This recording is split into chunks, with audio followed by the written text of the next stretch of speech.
यह अनाथ लड़का इतना बदकिस्मत था कि किसी ने उसका नाम तक नहीं रखा। लेकिन जल्द ही उसकी मुलाकात एक डार्क नाइट से होते हैं जिसने उसको डीमंस का प्रिंस बनने के लिए बड़ा किया और आखिर में वो राजा बन भी गया। बहुत पहले दुनिया दो हिस्सों में बट गई थी। एक थी आसमान में जहाँ रोशनी का राज्य था जिसे एक शाही सफेद बिल्ली चला रही थी। ये बिल्ली एक काली बिल्ली के प्यार में पागल हो गई थी जो नीचे जमीन पर डार्कनेस के राज्य में रहती थी और यही से इस कहानी की शुरुआत होती है। पर वीडियो में आगे बढ़ने से पहले चैनल को सब्सक्राइब जरूर से कर लेना क्योंकि उससे काफी ज्यादा मोटिवेशन मिलती है। तो हमारा मेन प्रोटैगनिस्ट, जिसका नाम पूरे एनिमे में कभी पता नहीं चलता, अपने चोपड़े से बाहर निकलता है और गाँव के एल्डर से मिलने जाता है शिकार के लिए ताकि वापस आके वो गाँव के लिए कुछ खाना ला सके। एक एल्डर एक्साइटेड हो जाता है कि लंबे समय के बाद उसे कुछ अच्छा खाना मिलने वाला है, लेकिन अंदर ही अंदर वो सपना देखता है आसमान के ऊपर वाले उस दूसरे राज्य में जीने का जहाँ सभी लोग बिना किसी टेंशन में जीते हैं। नीचे वाले किंगडम के लोग गरीबी और अत्याचार में जी रहे होते हैं। अचानक एक आदमी जो शिकार करने गया था भागते हुए आता है और चिल्लाता है कि खतरनाक मॉन्स्टर्स आ रहे हैं उन्हें मारने के लिए। पर जब तक कोई इस बात को समझ पाता, मॉन्स्टर्स गेट तोड़कर घुस आते हैं और उन बेचारे लोगों पर हमला कर देते हैं। गाँव में अफरा तफरी मच जाती है और हथियार के तौर पर सब जल्दी से कुछ भी उठा लेते हैं जो उनके हाथ लगता है। गाँव की एक औरत उस छोटे लड़के को बच्चों की देखभाल करने की जिम्मेदारी देती है और कहती है कि सब बच्चों को गांव के बाहर एक गुफा तक लेके जाए। गांव पर मॉन्स्टर्स का भयानक हमला होता है और वो लड़का बच्चों को लेकर जल्दी से वहां से निकल जाता है। लेकिन रास्ते में एक बच्चा पत्थर से टकराकर गिर जाता है जिसकी वजह से उसकी स्पीच स्लो हो जाती है। तभी एक बड़ा सा सेंटीपीड वहां आ जाता है और उस मौके का पूरा फायदा उठाकर बच्चों को निशाना बनाता है। पर तभी वो लड़का फुल एक्शन मोड में आ जाता है और अपना छोटा सा डैगर निकाल के उस डरावने मॉन्स्टर का सामना करने लगता है। लेकिन उस मॉन्स्टर का स्किन इतना सख्त होता है कि उसका डैगर कुछ नहीं कर पाता। वो विशाल सेंटीपीड कई बच्चों को मार डालता है और लड़के के पास सिर्फ 2 भाई बहन बचे रहते हैं। ये समझकर कि ये बीस्ट काफी पावरफुल है, वो तीनों भागने की कोशिश करते हैं। लेकिन जब वो मॉन्स्टर बिल्कुल उनके पीछे होता है तो वो भाई डिसाइड करता है कि वो अपनी जान कुर्बान करेगा। वो लड़के से कहता है कि उसकी बहन का ख्याल रखे और उसको लेकर जल्दी यहाँ से भाग जाए। आखिरकार वो लड़का एक गुफा तक पहुँच जाता है उस छोटी लड़की के साथ। लेकिन अंत में सेंटीपीड के जहर की वजह से वो लड़की भी मर जाती है और इस हादसे से हमारा लड़का बिल्कुल टूट जाता है। अगले सीन में हम देखते हैं कि रात के समय वो उस लड़की को उठाकर गांव वापस लौटता है, लेकिन हर जगह खामोशी छाई होती है। जहाँ तक उसकी नजर जाती है सिर्फ उन्हीं लोगों की लाशें दिखाई देती है जिन्हें कभी वो जानता था। वहाँ एक भी जिंदा इंसान नहीं बचा था। बिल्कुल निराशा में वो एक औजार उठाता है और अपने गाँव के लोगों के लिए अकेला एक बड़ा सा कब्र खोदने लगता है। दिन बीतने लगते हैं जब तक एक दिन एक रहस्यमय सिपाही उस गाँव के पास से गुजरता है और उस लड़के को देख लेता है जो जमीन खोद रहा था। वो सिपाही अपना नाम स्कीयर्स बताता है और लड़के को खाने के लिए रोटी देता है। वो उससे कहता है कि अगर वो ऐसे ही जमीन को खोदता रहा तो बिना किसी मतलब के मर जाएगा। स्कीयर्स उसके पास बैठता है और उसका नाम पूछता है। लड़का कहता है कि उसका कोई नाम नहीं है और जैसे गाँव के लोग उसे बुलाते हैं तुम भी वैसे ही बुला लो। स्कीयर्स को जिस भी नाम से उसे बुलाना है वो उसे बुला सकता है। लड़का स्कीयर्स से पूछता है कि किंग ऑफ डार्कनेस ऐसे खतरनाक मॉन्स्टर को खुल के क्यों जीने देते हैं। तो स्कीयर्स जवाब देता है, देखो बच्चे, किंग के अपने मामले होते हैं और उसे लोगों की खुशी जैसे छोटी चीजों में कोई इंटरेस्ट नहीं है। लड़का फिर से खुदाई शुरू करता है और स्कीयर से कहता है कि उसे अकेला छोड़ दे क्योंकि उसके लिए ये सब मामूली चीज हो सकता है, लेकिन हमारे लड़के के लिए ये एक जिम्मेदारी है जो उसे करना ही पड़ेगा ताकि गाँव के लोगों को शांति मिल सके। वो कहता है जमीन और आसमान के चक्कर में पड़ने का कोई फायदा नहीं है क्योंकि आखिर में जब सब एक ही खड्डे में होते हैं तो वो एक जैसे ही लगते हैं। अचानक स्कीयर्स अपनी तलवार उस लड़की की तरफ फेंकता है और कहता है, बच्चे,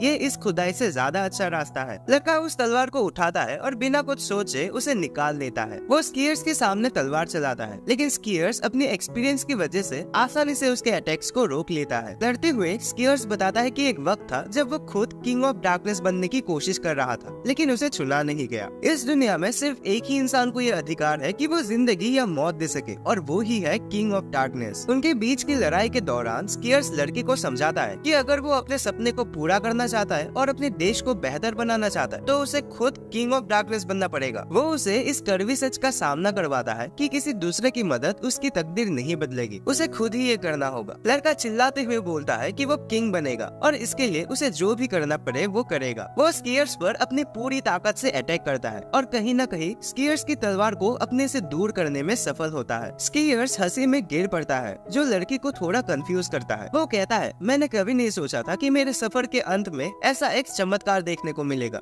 और कुछ ही पलों के बाद स्कियर्स जमीन पर गिर जाता है। लड़का अपने नए मास्टर की चिंता करता है, जो बताता है कि उसका जीवन अब खत्म होने वाला है। स्कियर्स उसे अपने तलवार लेने के लिए कहता है और उसे रॉयल कैपिटल की तरफ जाने का सुझाव देता है, जहाँ उसका एक महल है। वो ये भी रिवील करता है कि वो एक नोबल फैमिली से था और जिसके पास ये तलवार होता है वो उस परिवार का मुखिया माना जाता है। स्कियर्स लड़के से कहता है कि तलवार उठाओ और घोषणा करो कि तुम ही हो प्रिंस ऑफ डार्कनेस, जो डार्क किंग का अगला वंश होगा। स्कियर्स उसे एक सिपाही का जिक्र करता है जिसका नाम है वेलस, जो जरूर उसका ध्यान रखेगा अगर उसने लड़की की स्वॉर्ड फाइटिंग स्किल्स देख ली। स्कियर्स कहता है कि वो काफी समय से बस एक खाली इंसान बन गया है और उसकी डार्कनेस की शक्ति अब कम हो रही है और इसीलिए वो जल्द ही मर जाएगा। वो लड़के से कहता है, ये दुनिया ठीक नहीं है बच्चे, और मैं तुम्हें इसे बदलने का जिम्मेदारी दे रहा हूँ। लड़का स्कियर्स की बॉडी के पास आंसू बहाता है, जो इतनी तेजी से चमक उठते हैं कि स्कियर्स भी हैरान रह जाता है, क्योंकि लड़का तो डार्कनेस में पैदा हुआ था, लेकिन उसके आंसुओं से ऐसे रोशनी का आना अनएक्सपेक्टेड था। जाने से पहले स्कियर्स कहता है, मैं तुम पर भरोसा करता हूँ, और ये सुनकर लड़का अपना एक नया लक्ष्य पाता है, किंग ऑफ डार्कनेस बनने का, और दुनिया को खुश करने का इरादा लेकर वो अपने इस नए सफर पर निकल पड़ता है। इसी बीच बादलों के ऊपर लाइट किंगडम में एक बड़ी सी डार्कनेस की सेना हमला करने को तैयार होती है। लाइट किंगडम की रानी प्रोजेनिटर रून को अपने पास रखना चाहती है, जो सब रून्स में से सबसे ज्यादा शक्तिशाली है। क्वीन आइरिस अपने रून से पावरफुल हथियारों का इस्तेमाल करके एक मैजिकल बीम चलाती है, जो दुश्मनों की ताकत को काफी कम कर देता है। डार्कनेस के मॉन्स्टर्स इस रून को पाने के लिए तड़प रहे हैं, क्योंकि ये उनके लिए बहुत जरूरी है। सबसे बहादुर सिपाही फियोस अपने साथियों के साथ मॉन्स्टर्स के खिलाफ लड़ता है। अपनी रानी और उस रून को बचाने के लिए वो अपनी जान दांव पे लगा देता है। आइरिस की बहन सीमा, जो एक प्रीस्टेस है,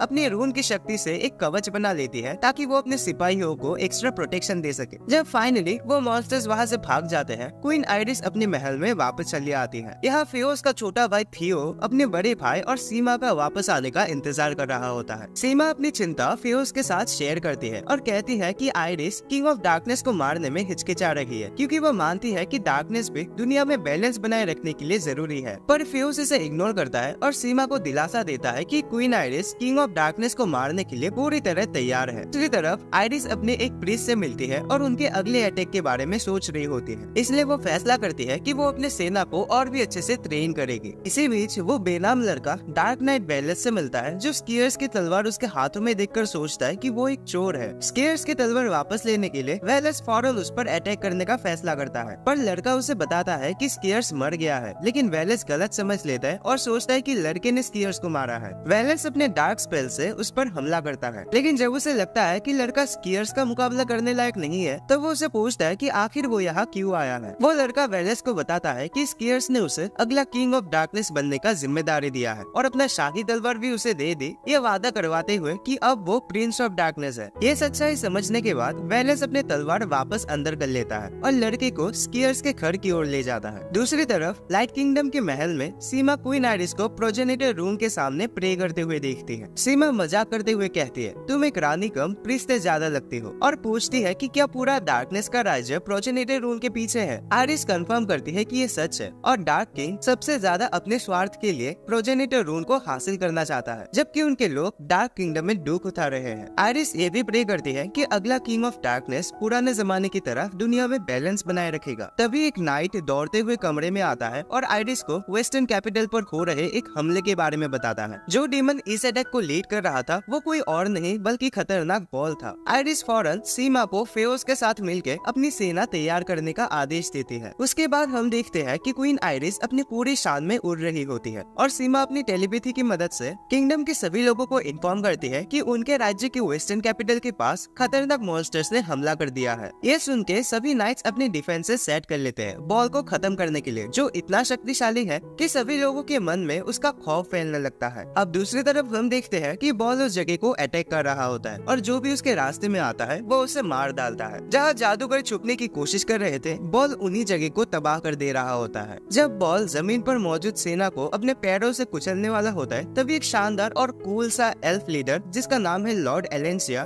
उसे रोक लेता है। एक स्क्वाड जादूगर और सिपाहियों के साथ मिलकर एलेंसिया स्पिरिट्स की ताकत से बॉल पर हमला करने लगता है और उस पर कुछ अटैक भी कर पाते हैं। भले ही बॉल पर इसका कोई असर नहीं होता और वो स्पिरिट्स के साथ लड़ने लगता है। एलेंसिया बॉल की ताकत देखकर हैरान हो जाता है और अपने अगले अटैक के बारे में सोचता है, लेकिन तभी अचानक किंगडम ऑफ लाइट की क्वीन आइरिस लड़ाई के मैदान में आकर बॉल को सीधा चैलेंज कर देती है। क्वीन आइरिस अपनी तलवार को रून की शक्ति से चार्ज करती करती है और बॉल पर अटैक कर देती है, लेकिन बॉल उस अटैक को बर्दाश्त कर लेता है। फिर बॉल अपने एक ही अटैक से सबको धूल में बदल देता है। दूसरी तरफ मेजेस और सिपाहियों की स्क्वाड दो डार्क आर्मी की सेना से मिलती है, जो अपने आप को भागे हुए सिपाही बताते हैं। उन्होंने कहा कि उन्हें जबरदस्ती जंग में धकेल दिया गया था। वो अपने हथियार गिराकर घुटनों पर गिर पड़ते हैं, लेकिन तभी उनमें डार्कनेस की असली शक्ति जाग उठती है और वो उस स्क्वाड पर अटैक कर देते हैं। अचानक और भी सोल्जर्स जो डार्कनेस की शक्ति से प्रभावित थे उस घने जंगल से निकलकर स्क्वाड को घेर लेते हैं। सभी लोग अब कमजोर पड़ने लगते हैं और यहाँ तक कि रानी भी बॉल के सामने बिल्कुल लाचार बन चुकी थी। वो रूल से और शक्ति समन करने की कोशिश करती है, लेकिन एलेंसिया उसे याद दिलाता है कि रूल पर ज्यादा दबाव डालने से खतरा हो सकता है। एलेंसिया रानी को अपनी स्पिरिट्स की सपोर्ट देता है, पर बॉल ये देखकर डिसअपॉइंटेड हो जाता है और इस लड़ाई को छोड़कर चला जाता है। वहाँ हमें पता चलता है कि बॉल असल में सिर्फ एक मजेदार लड़ाई के लिए शहर को तबाह कर रहा था, उसका कोई और दूसरा मकसद नहीं था। सुबह का उजाला छा जाता है और रानी अपने घायल सिपाहियों को देखती है। तभी सीमा वहाँ आती है, जो उसे इस हमले के बारे में अच्छे से बताने लगती है। दूसरी तरफ डार्क किंगडम के और भी राजा महाराजा आपस में लड़ाई कर रहे होते हैं। जब किंग ऑफ डार्कनेस अपने महल में वापस आता है तो वो वेलेस से बात करता है और अपने सपनों के बारे में उसे बताने लगता है, जो कि पूरी दुनिया को अंधेरे से ढक देना है। हाँ, शायद क्योंकि उसे अपने मोबाइल का डार्क मोड कुछ ज्यादा ही पसंद है। वो कहता है कि लाइट किंगडम के साथ मिलके जीना एक पागल सोच है, क्योंकि अपने लक्ष्य को पाने के लिए जो भी उसके रास्ते में आएगा वो उसे मार डालेगा और वो अपने अगले वंश के लिए सफलता की प्रे करता है। जब वेलेस अपने घर वापस आता है तो हमारा वो बेनाम जमीन खोदने वाला हीरो वेलेस के ड्राइंग रूम में बैठा होता है। ऐसा इसलिए क्योंकि वेलेस का काम किंग ऑफ डार्कनेस के जितने भी पॉसिबल सक्सेसर होंगे उनका ध्यान रखना है, और उसी के तहत वो हमारे इस बेनाम हीरो का भी ख्याल रखता है। वेलेस उसे समझाता है कि एक किंग बनने के लिए सिर्फ तलवार चला पाना काफी नहीं होगा, बल्कि ज्ञान की भी जरूरत होगी। वो कहता है कि जो भी बकवास तरीके से बात करता है वो किसी किंग बनने के लायक नहीं है, और इसीलिए उस लड़के को अपने बोलने के अंदाज को सुधारना चाहिए। साथ ही उसे किताबें पढ़नी चाहिए जो उसे एक राज्य को संभालने की जरूरी जानकारी दे सकती है। वक्त के साथ